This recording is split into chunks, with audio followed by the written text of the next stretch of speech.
شهر رمضان الذي أنزل فيه القرآن هدى للناس وبينات من الهدى والفرقان اعوذ باللہ من الشیطان اللعین الرجیم بسم اللہ الرحمن الرحیم الحمد للہ وکفا وسلام علی عبادہ الذین اصطفیٰ محمد وعطرتہ الطاہرہ واللعنۃ الدائمۃ علی اہلہا اللہم لعن قتلۃ امیر المؤمنین اللہم لعن قتلۃ امیر المؤمنین اللہم لعن قتلۃ امیر المؤمنین روز شہادت سرکار امیر المؤمنین علیہ السلام ہے۔ آج کے دن کی جو دعا ہے جسے مولا نے تعلیم فرمایا امام معصوم علیہ السلام نے، اس دعا کی مختصر تشریح کو آپ کی خدمت میں پیش کیا جا رہا ہے۔ دعا کے الفاظ یوں ہیں: اللہم اجعل لی فیہ الی مرضاتک دلیلا ولا تجعل للشیطان فیہ علی سبیلا واجعل الجنۃ لی منزلا ومقیلا یا قاضی حوائج الطالبین، کہ اے اللہ اس دن میں مجھے اپنی رضاؤں کی طرف رہنمائی فرما۔ اے پروردگار، شیطان کو مجھ پر کوئی تسلط عطا نہ فرما، کوئی کنٹرول شیطان کو میری ذات پہ عطا نہ فرما۔ واجعل الجنۃ لی منزلا ومقیلا، اور اے اللہ جنت کو میری آخری منزل اور آخری آرام گاہ اور آخری آماج گاہ قرار فرما، پلٹنے کی جگہ قرار فرما۔ یا قاضی حوائج الطالبین، اے طلب کرنے والوں کی حاجتوں کو پورا کرنے والے۔ اس دن کی دعا کے تلاوت کا ثواب یہ ملتا ہے روایتوں میں کہ من دعا بہ نور اللہ تعالی قبرہ وبیض وجہہ ومر علی الصراط کالبرق الخاطف، کہ جو اس دن اس دعا کی تلاوت کرتا ہے تو پروردگار عالم اس کی قبر کو نور سے بھر دے گا اور اس کے چہرے کو سفیدی سے اور بیاض سے اور نور سے بھر دے گا۔ وَمَرَّ عَلَى الصِّرَاطِ، اور وہ اللہ کا یہ بندہ جو اس دعا کی تلاوت کرتا ہے اس دن کے اندر، پروردگار عالم اسے صراط سے اتنا تیز گزرنا نصیب فرمائے گا کہ جتنا تیزی کے ساتھ بجلی کہیں سے گزر جایا کرتی ہے، تیز بجلی کی طرح سے، برق الخاطف یعنی کہ تیز بجلی کی طرح سے وہ گزر جائے گا۔ اب پروردگار عالم کو راضی رکھنے والی چیز کیا ہے؟ کون سی چیز ہے جو رب ذوالجلال کو راضی رکھے، راضی کرے؟ اللہم اجعل لی فیہ الی مرضاتک، اے پروردگار اس دن میں مجھے اپنی رضاؤں کی طرف رہنمائی کر دے، دلیل مجھے عطا کر دے۔ دلیل یعنی کہ رہنمائی کرنا، گائیڈ کرنا کسی کو۔ تو اے پروردگار اس دن مجھے اپنی رضاؤں کی طرف رہنمائی فرما دے۔ اللہ کو راضی رکھنے والی چیزوں میں جو چیزیں ہیں وہ ہیں، سب سے پہلے اطاعت پروردگار۔ اللہ کی اطاعت کریں گے، اس کی بات مانیں گے تو ہم یقیناً اس کی رضاؤں کو حاصل کر لیں گے۔ محرمات سے دوری، انسان پروردگار عالم کی حرام کردہ چیزوں کو اور منع کردہ چیزوں کو انجام نہ دے، اس سے بھی اس کی رضائیں ملتی ہیں اور حاصل ہوتی ہیں۔ بندگان خدا کی حاجت روائی کرے، اس سے خدا خوش ہوتا ہے، اس کی رضا ملتی ہے۔ اور انسان صلہ رحمی نہ کرے، مطلب صلہ رحمی کرے، قطع رحمی سے بچے، تو بھی پروردگار عالم کی رضائیں انسان کے شامل حال ہوتی ہیں۔ مگر سرکار ابا عبداللہ علیہ السلام کی ایک حدیث ہے کہ جس کے اندر یہ ملتا ہے کہ رضا اللہ فی رضانا اہل البیت، کہ اللہ کی رضائیں ہم اہل بیت کو راضی رکھنے میں ہیں، کہ پروردگار عالم کی رضائیں جو ہیں، اللہ کی رضائیں، وہ ہم اہل بیت اطہار علیہ السلام کو راضی رکھنے میں۔ لہٰذا اگر کوئی شخص اللہ کو راضی رکھنا چاہ رہا ہے تو یہ تو ہو ہی نہیں سکتا کہ اہل بیت اطہار علیہ السلام کو ہٹا دے درمیان سے اور یہ کہے کہ میں بغیر اہل بیت اطہار کے، یعنی رسول اور اولاد رسول کے بغیر، میں پروردگار عالم کو راضی کر لوں گا۔ بلکہ اہل بیت اطہار علیہ السلام وہ راستہ ہیں کہ جن کے ذریعے اللہ کو راضی کیا جاتا ہے۔ اب شیطان سے بچنے کی دعا جو ہم اس مہینے کے اندر کر رہے ہیں وہ کیوں کر رہے ہیں؟ اس لیے اگرچہ وہ جکڑا ہوا ہے، اس مہینے کے اندر جو کہا جاتا ہے کہ پروردگار عالم نے شیطان کو جکڑ لیا ہے اور قید کر لیا اور وہ بند ہو چکا ہے، تو ٹھیک ہے شیطان تو قید ہو چکا ہے، لیکن اس مہینے کے اندر شیطان کے قید ہونے کے بعد کیا ایسا ہے کہ کوئی برائی نہیں ہوتی؟ جی نہیں، برائیاں تو اپنی جگہ پر ہیں، بدستور برقرار ہیں۔ تو پھر وہ کون سی چیز ہے کہ جس کی وجہ سے ماہ مبارک کے اندر جب کہ شیطان بھی بند ہے اور قید ہے، پھر بھی شیطانی تو نظر آ رہی ہے، شرارت تو نظر آ رہی ہے، شیطان بند ہے مگر شیطانیاں بند نہیں ہیں۔ تو کیا وجہ ہے اس کی؟ تو وجہ ہے وہی ریزن کہ جس ریزن کی وجہ سے شیطان ہے۔ اور وہ ریزن کیا ہے؟ ہم سوال کرتے ہیں کہ آپ تو جانتے ہیں کہ شیطان کو بہکایا، شیطان نے ہم کو بہکایا، مگر شیطان کو کس نے بہکایا؟ شیطان کو جس چیز نے بہکایا وہ اس کا نفس تھا، اور وہ نفس ہر شخص کے ساتھ لگا ہوا ہے۔ نفس امارہ کہیے، وہ اس کے ساتھ لگا ہوا ہے۔ الامارۃ بالسوء، جو برائی کی طرف لے کر آتا ہے انسان کو۔ لہٰذا انسان جب تک اپنے آپ پر، اپنی ذات پر کنٹرول نہیں کرے گا، شیطان کو تو نہیں روکا جا سکتا۔ اور جب انسان برائی کرتا ہے تو پھر آخر میں قیامت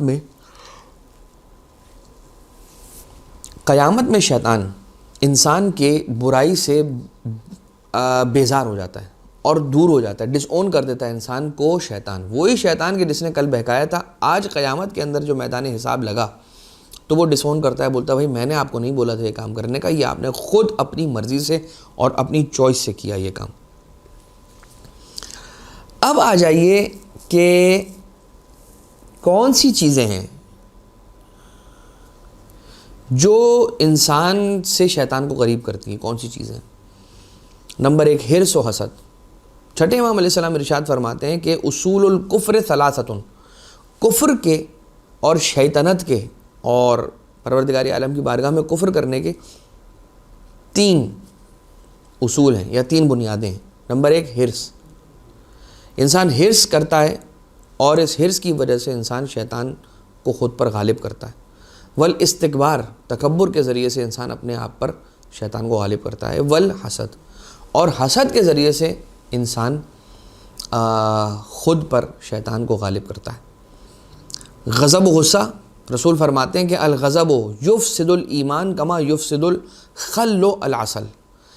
غصہ اور غضب، انسان کا جو غضب ہے، غصہ، رسول فرماتے ہیں صلی اللہ علیہ وآلہ وسلم کہ یہ انسان کے ایمان کو ایسے خراب کر دیتا ہے کہ جیسے ونیگر جو ہے وہ ہنی کو خراب کر دیتا ہے، سرکہ شہد کو جس طرح سے خراب کر دیتا ہے، بالکل اسی طرح سے انسان کا غضب اور غصہ بھی اس کے ایمان کو خراب کر دیتا ہے۔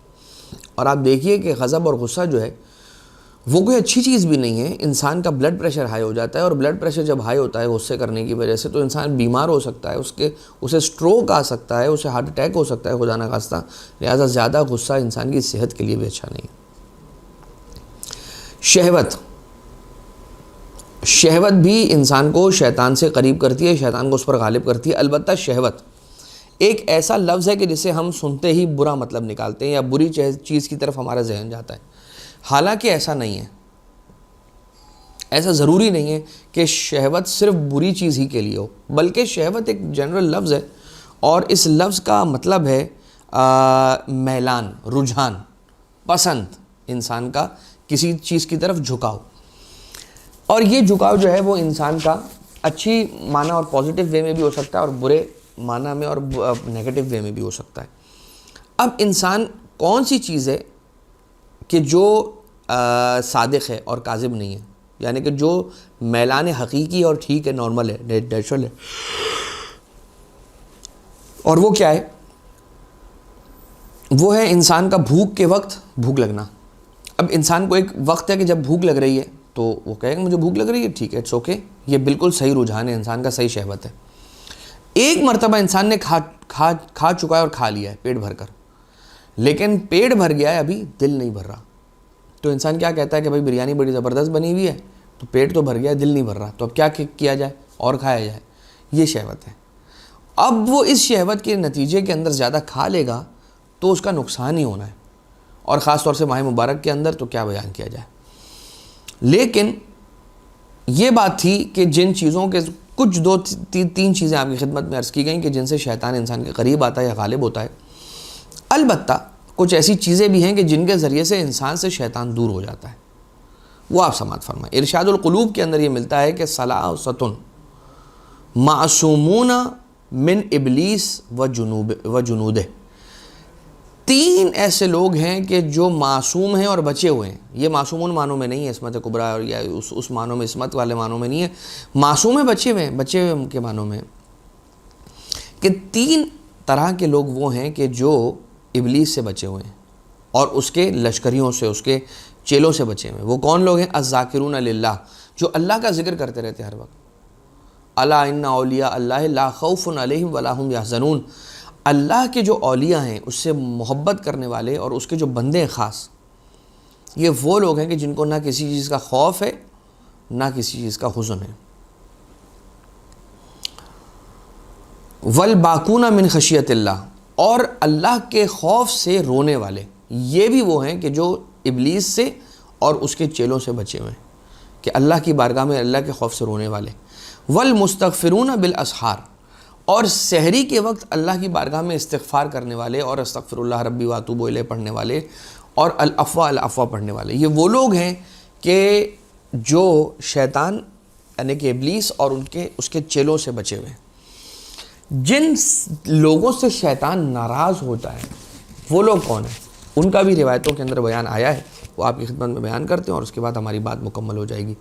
کہ ایک دوسرے کو جو لوگ سلام کرتے ہیں، رسول اللہ صلی اللہ علیہ وآلہ وسلم سے شیطان کی ملاقات ہوئی اور شیطان کو رسول نے مسجد نبوی میں دیکھا اور اس عالم میں دیکھا کہ سر کو جھکائے بیٹھا ہوا ہے اور رو رہا ہے، گریہ کر رہا ہے، افسردہ لٹکا ہوا منہ لے کر بیٹھا ہوا ہے. تو رسول اللہ صلی اللہ علیہ وآلہ وسلم نے پوچھا، اے ملعون یہ بتا کہ تو کیوں رو رہا ہے، تیرے رونے کی وجہ کیا ہے؟ تو کہتا ہے یا رسول اللہ آپ کی امت کی کچھ ایسی باتیں ہیں، ایسی خصوصیتیں خاصیتیں ہیں کہ وہ جب ان کاموں کو انجام دیتے ہیں تو یہ میری ناراضگی کا سبب بنتا ہے، وہ مجھے ناراض کر دیتے ہیں یہ کام انجام دے کے.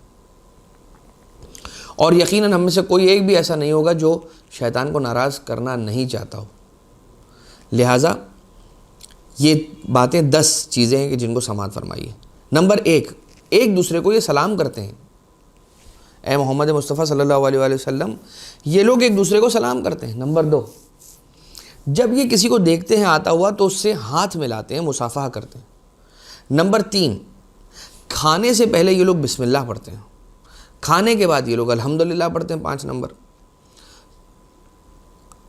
4 نمبر کھانے سے پہلے بسم اللہ پڑھتے ہیں، کھانے کے بعد الحمدللہ کہتے ہیں. 5 نمبر پر یہ ہے کہ آپ کے نام کے بلند ہونے پر بآواز بلند درود بھیجتے ہیں.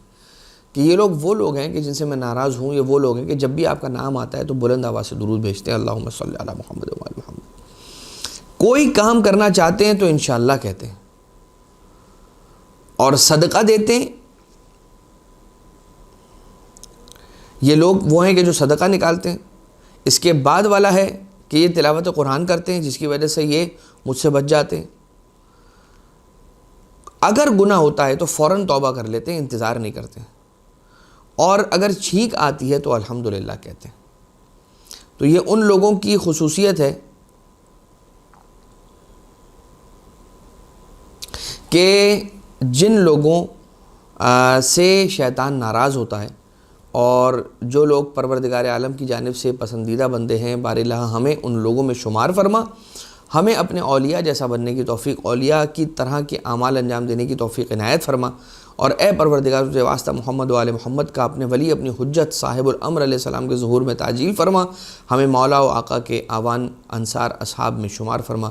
ربنا تقبل منا انکا انت السمیع العلیم.